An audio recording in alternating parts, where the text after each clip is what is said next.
جی السلام علیکم، امید ہے کہ آپ سب لوگ خیریت سے ہوں گے۔ سابق army chief general Qamar Javed Bajwa کا ایک مبینہ بیان آج کل سوشل میڈیا اور میڈیا کے اوپر بحث کی زینت بنا ہوا ہے، جس میں یہ کہا گیا مبینہ طور پہ کہ پاکستان کے جو ٹینکس ہیں، پاکستان کی جو ایئر فورس ہے، وہ اس قابل ہی نہیں ہے کہ وہ بھارت کا مقابلہ کر سکے۔ ایک سینئر صحافی نے ایک ٹی وی پروگرام کے اندر اس حوالے سے کچھ تفصیلات بتائیں اور اس کے بعد یہ بحث چھڑ گئی اور بہت سارے دیگر دوستوں نے بھی کہا ہاں جی اس طرح کی بات ہوئی تھی، اس طرح کی بات نہیں ہوئی تھی، اس طرح کی یہ بات ہوئی تھی، مطلب وہ ساری بحث چل رہی ہے اور کہا جا رہا ہے کہ سابق army chief general Qamar Javed Bajwa صاحب نے یہ بات کی۔ اچھا، اس میں دو تین پوائنٹس ہیں جو بڑے امپورٹنٹ پوائنٹس ہیں۔ پہلی بات میں ادھر سے شروع کرتا ہوں، کیا پاکستان کی فوج یا پاکستان کے جو ادارے ہیں، چاہے ایئر فورس ہو جائے، نیوی ہو جائے یا ہماری بری افواج ہو جائیں، وہ بھارت کا مقابلہ کرنے کے لیے تیار نہیں ہے؟ اگر یہ دیکھنا ہے تو اس کے لیے تو آپ کو 27 فروری پہ جانا پڑے گا۔ 27 فروری کو جب یہاں پہ بھارت نے کچھ کارروائی کرنے کی کوشش کی تھی تو اس کا کیا نتیجہ نکلا تھا؟ کیا اس میں یوگوسلاویا کی ایئر فورس استعمال ہوئی تھی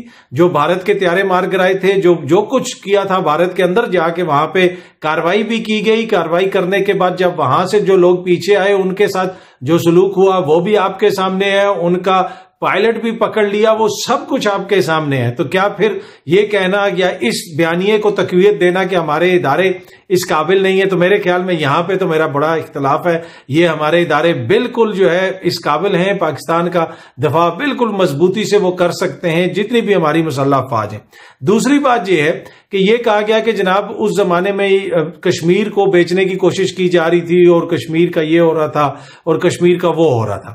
تو یہ اگر انفارمیشن صحافیوں کے پاس تھی تو اس زمانے میں سامنے لے کے آ جاتے کہ جی یہ انفارمیشن ہے۔ اس زمانے میں تو سارے کوسچن شاہ محمود قریشی سے اور عمران خان کو سامنے رکھ کے کیے جاتے تھے کہ جی عمران خان کی حکومت یہ کر رہی ہے، عمران خان کی حکومت وہ کر رہی ہے، اور اب آپ بتا رہے ہیں کہ جناب نئی بحث ہمارے سامنے آ رہی ہے کہ جی وہ تو جنرل باجوہ صاحب نے یہ کہا تھا اور انہوں نے اس طرح کی بات کی تھی۔ ٹھیک ہے، انہوں نے کی ہوگی اس طرح کی بات، کس کانٹیکسٹ میں کی تھی، کس پیرائے میں کی تھی، وہ مجھے نہیں پتا۔ جنرل باجوہ کے حوالے سے آج کل ہر روز ایک نئی چیز آتی ہے اور میں اکثر یہ کہتا ہوں کہ جب جنرل باجوہ آرمی چیف تھے، میں جس وقت ان کے اوپر جتنی تنقید اس وقت کرتا تھا، اگر اس وقت میرے پاس اتنی اخلاقی جرت نہیں تھی کہ میں ایک ہاتھ سے آگے جا سکوں، تو میں ان کے جانے کے بعد بھی کبھی بھی وہ جو میری اپنی اخلاقیات ہے کبھی اس کو عبور نہیں کروں گا۔ باقی ان کے بہت سارے مسائل تھے، بہت سارے ایشوز تھے، وہ سب کچھ سامنے آ چکے۔ اینی وے اس وقت یہ چیزیں سامنے آ جاتی، اس وقت بتا دیتے کہ جناب یہ تو عمران خان کی حکومت نہیں، یہ تو کوئی اور کر رہا ہے، یہ تو کسی اور کی منشا کے اوپر ہو رہا ہے، کسی اور کے کہنے کے اوپر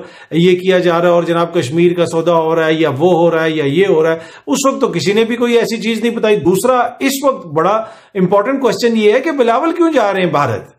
بلاول نے کیوں یہ فیصلہ کر لیا کہ وہ بھارت جا رہے ہیں؟ اس وقت بحث تو اس چیز کے اوپر ہونی چاہیے کہ جناب کشمیر کا سودا وہ کرنے جا رہے ہیں۔ بھارت کا جو رویہ ہے ہمارے ساتھ وہ کیا آپ کے سامنے نہیں ہے، ہمارے سامنے نہیں ہے؟ کیا ہم بھارت سے اچھے تعلقات نہیں چاہتے؟ میرے خیال میں ہمارے تعلقات بھارت سے اچھے ہونے چاہیے، تمام نیبرز کے ساتھ اچھے ہونے چاہیے۔ یہ جنگیں لڑ کے اور جنگیں جیت کے اور یہ اور وہ، اس سے دنیا میں کسی نے بھی ترقی حاصل نہیں کی ہے۔ لوگ ایک دوسرے کو مارتے بھی رہے، کاٹتے بھی رہے۔ یورپ کا میں نے پہلے بھی پچھلے دنوں بھی ایک ویڈیو کے اندر ذکر کیا تھا کہ وہ کتنے انہوں نے ایک دوسرے کو کئی ملینز لوگ مارے گئے یورپ کی جنگوں کے اندر۔ پہلی جنگ عظیم، دوسری جنگ عظیم، جاپان نے بھی جنگیں لڑ کے دیکھ لیا۔ جنگوں سے کوئی قومیں ترقی نہیں کرتی ہیں۔ آپ کو پڑھائی کے میدان میں، آپ کو ٹیکنالوجی کے میدان میں، ان چیزوں میں آگے ہمیں جانا پڑے گا، اپنی معیشت کو درست کرنا پڑے گا۔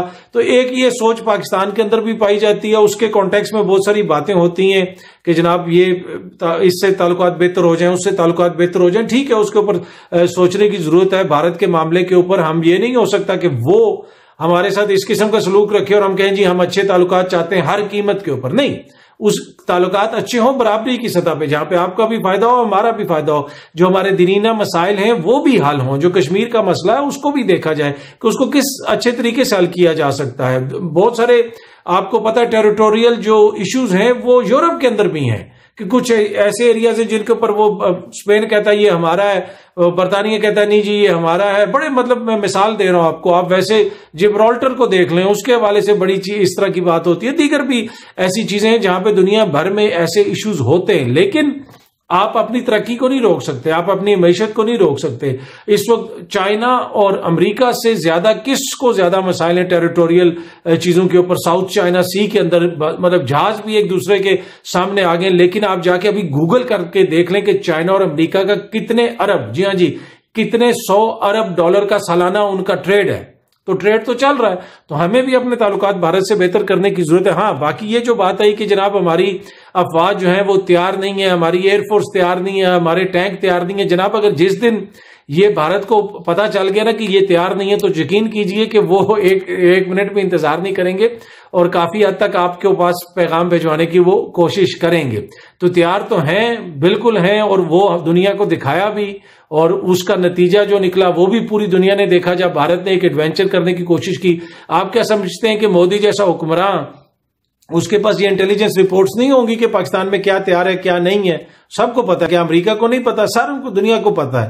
تو یہ جو کہنا کہ یہ بیانیہ دینا کہ جناب ہمارا تو 75 سال سے کچھ تیار ہی نہیں تھا، یہ نہیں تھا، وہ نہیں تھا، تو میرے خیال میں یہ تو اس آرگیومنٹ میں تو کوئی جان نہیں ہے۔ ہاں باقی سیاسی مقاصد کے لیے اس وقت اگر آپ نے یہ بحث یہ چھیڑی ہے تو اس میں تو پہلا کوشچن تو اس وقت بلاول اور زرداری سے ہونا چاہیے۔ زرداری صاحب آپ بتائیں کہ آپ کے صاحبزادے نے کیوں بھارت جانے کا فیصلہ کیا ہے جب کشمیر کے اندر یہ ہو رہا ہے؟ تو بحث ابھی بھی کشمیر کے حوالے پہ بلاول کے بھارت جانے سے پہلے ہم نے موڑ دیا کہ جی وہ جنرل باجوہ نے یہ کہا تھا، تو بھائی کہا تھا تو اس وقت سامنے لے کے آتے، ہم اس وقت ہم اس کے اوپر بحث کرتے۔ اس وقت تو ہم کہہ رہے تھے کہ یہ سب کچھ پی ٹی آئی کی حکومت کر رہی ہے، اس وقت تو ہم یہ کہہ رہے تھے کہ یہ سب کچھ عمران خان کی حکومت کر رہی ہے، ساری پالیسیاں اس کی غلط ہیں۔ اس وقت تو یہ بحث نہیں تھی، اس وقت تو کسی معزز دوست نے زیادہ روشنی نہیں ڈالی کہ جنرل باجوہ نے میٹنگ کے اندر یہ کہا تھا اور وہ کہا تھا۔ اور میں یہ نہیں کہہ رہا کہ انہوں نے نہیں کہا ہوگا، کس کانٹیکسٹ میں کہا، وہاں پہ کیا بات ہو رہی تھی، کیا ہو رہا تھا، اگر وہ اس وقت ہی سامنے آ جاتا تو ہو سکتا ہے کہ چیزیں زیادہ کلیئر ہو جاتی۔ لیکن اس وقت جو ہے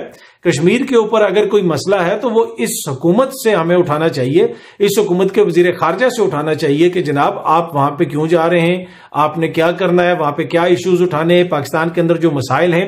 اور دوسری بات یہ ہے کہ یہ حکومت تو بتا رہی ہے کہ بھارتی خفیہ ایجنسی پاکستان کے الیکشنز نہیں ہونے دے رہی، انہوں نے گڑبڑ کرنی ہے۔ تو ایسے حالات میں ہمارا ایک جمہوری لیڈر بھارت جا رہا ہے کہ جناب ایک طرف پاکستان کے اندر آئین ان کی خفیہ ایجنسی کی وجہ سے خطرے میں پڑ گیا ہے، الیکشنز نہیں ہو سکتے، لیکن دوسری طرف ہمارا وزیر خارجہ جا رہا ہے، اس کے اوپر کوئی بات نہیں کر رہا، اس کے اوپر کوئی میڈیا میں بیٹھ کے کوشچن نہیں اٹھا رہا کہ جناب یہ کیسے ہو سکتا ہے کہ ایک طرف آپ ہمیں بتا رہے ہیں ہم نے الیکشن نہیں کروانے کیونکہ ہمیں خطرہ ہے بھارت سے، بھارت یہ کر رہا ہے، بھارت وہ کر رہا ہے، اور دوسری طرف محترم وزیر خارجہ صاحب وہاں پہ جا رہے ہیں۔ تو یہ چیز اس وقت کوشچن جو کرنے والے ہیں کشمیر کے حوالے سے وہ ان چیزوں کے حوالے سے۔ باقی ہم اپنی سیاسی بحث میں کچھ چیزوں کو ہمیں مد نظر رکھنا چاہیے کہ ملک اور جو اس کے مفادات ہوتے ہیں وہ ہماری سیاست، صحافت، لائکس، ان چیزوں سے تھوڑے سے اوپر ہوتے ہیں، تو ان کو ہمیں تھوڑا سا مد نظر رکھنا چاہیے۔ باقی یہ ہے کہ اب عید کے موقع کے اوپر بہت ساری اور خبریں سامنے آ رہی ہیں، آپ نے دیکھا آڈیو ویڈیو کا سلسلہ بھی جاری ہے، یہ سب کچھ ہو رہا ہے، بحث کا رخ موڑنے کی کوشش ہے۔ جس طرح ابھی بلاول کے جانے سے پہلے بحث کا رخ جو ہے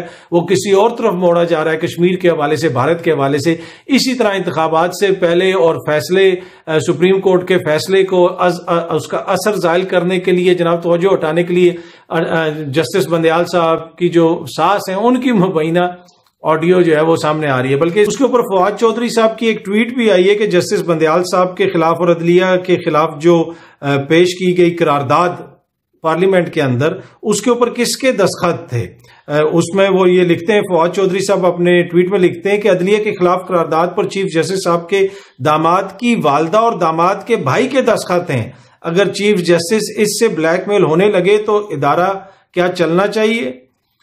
ادارہ کیا چلنا ہے؟ چیف جسٹس منصور علی شاہ اور اطہر من اللہ کو ان آڈیو لیکس پر پوزیشن لینی چاہیے۔ اس سے پہلے اطہر من اللہ جسٹس ثاقب نثار کی آڈیو کال کھول چکے ہیں، تو وہ انہوں نے کہا کہ اس کے اوپر بھی انہیں پوزیشن لینی چاہیے۔ اور یہ جو فواد چودھری صاحب نے ٹویٹ کی ہے، یہ کوٹ ٹویٹ کی انہوں نے ایک اور ٹویٹ کے اوپر، اور اس ٹویٹ کے اندر یہ لکھا ہوا ہے کہ چیف جسٹس عمر عطا بندیال کی ساس اگر تحریک انصاف کے جلسے میں تھیں تو داماد علی پرویز اور بیٹی کی ساس شائستہ پرویز عدالت کے خلاف منعقد قومی اسمبلی کے اجلاس میں شریک تھیں۔